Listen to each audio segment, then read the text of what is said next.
तो धामी सरकार 2.0 के कार्यकाल का 1 साल पूरा हो गया और इस मौके पर सीएम पुष्कर सिंह धामी ने सरकार की उपलब्धियों के बारे में जानकारी दी। सीएम ने कहा कि 1 साल का कार्यकाल शानदार रहा और आने वाले दिनों में और भी काम होंगे।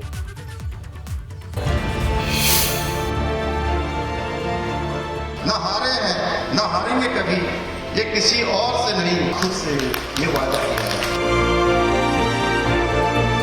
ये ऐसी सरकार है जो न तो झुकेगी न रुकेगी। जो सख्त नकल विरोधी कानून है वो किसी को छोड़ने वाला नहीं है।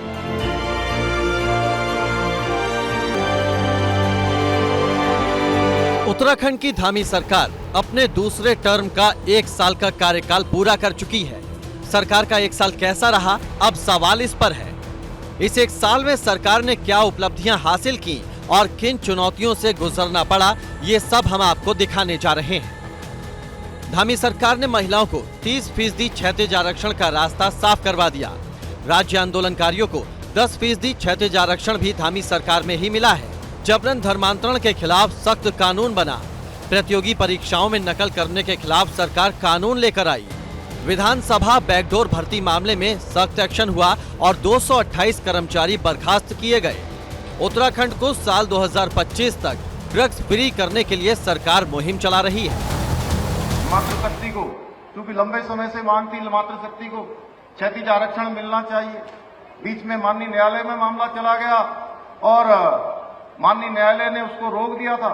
हम उच्चतम न्यायालय में गए, उच्चतम न्यायालय ने हमारे हक में फैसला किया, लेकिन उसके बावजूद भी हमने तय किया कि हम विधेयक के रूप में इसको लाएंगे। 30% का क्षैतिज आरक्षण यहाँ पर सुनिश्चित हो गया है। हमने भारत के इस सबसे बड़े नकल विरोधी कानून के द्वारा प्रयास किया है कि जितनी भी परीक्षाएं हों वो पारदर्शिता के आधार पर हों, वो नकल विहीन हो।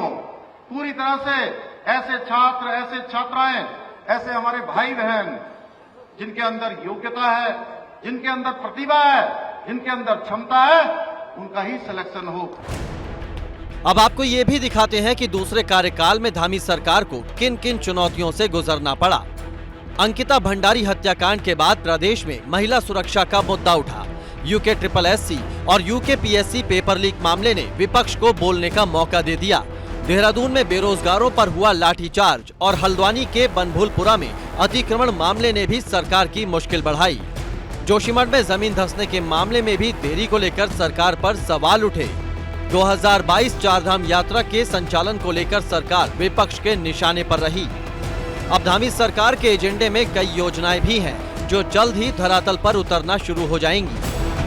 जो हमारे पर्व हैं, फूलदेई है, हरेला है, उत्तरायणी है, इगास है, बग्वाल है, इन सभी को ये हमारी आने वाली पीढ़ियों में भी लगातार पीढ़ी दर पीढ़ी ये ट्रांसफ़र होती रहें, स्थानांतरित होती रहे, आगे बढ़ती रहें, ये विलुप्त न हो। इसलिए इनके लिए समेकित रूप से एक नीति बनाई जाएगी।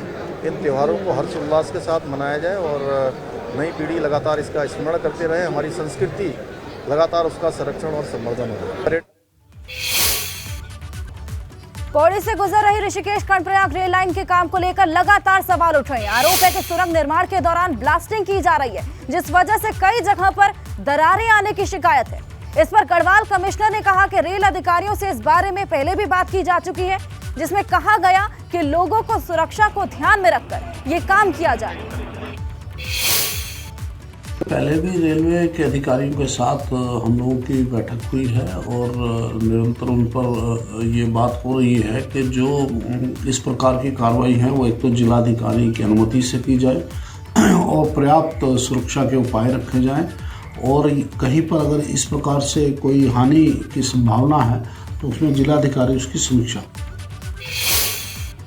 तो विकासनगर में अतिक्रमण के खिलाफ कार्रवाई जारी है। गुरुवार को कालसी ब्लॉक के हरिपुर में प्रशासन ने अतिक्रमण के खिलाफ अभियान चलाया और इस दौरान उन घरों को तोड़ा गया जो अवैध रूप से बनाए गए हैं। हालांकि लोगों का कहना है कि उन्हें नोटिस दिए बगैर ये कार्रवाई की जा रही है और इस पर अधिकारियों की सफाई है कि लोगों को काफी पहले नोटिस दिया गया था, लेकिन जमीन खाली करने के लिए चेतावनी भी दी गई थी।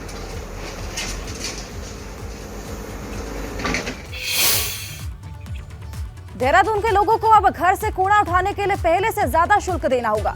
1 अप्रैल से ये नई दरें लागू हो जाएंगी। आवासीय भवनों से लेकर व्यावसायिक प्रतिष्ठानों के यूजर चार्ज को बढ़ा दिया गया है। आवासीय घरों से पहले कूड़ा उठाने के 50 रुपए लिए जाते थे, वहीं अब 1 अप्रैल से 20 रुपए की बढ़ोतरी होने के बाद ये 70 रुपए हो जाएंगे।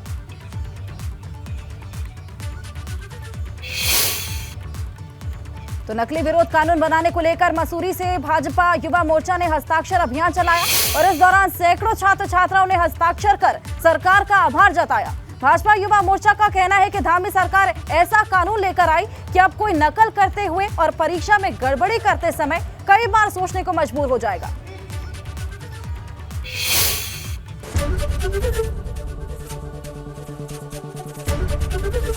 एबीपी गंगा, खबर आपकी, जुबान आपकी।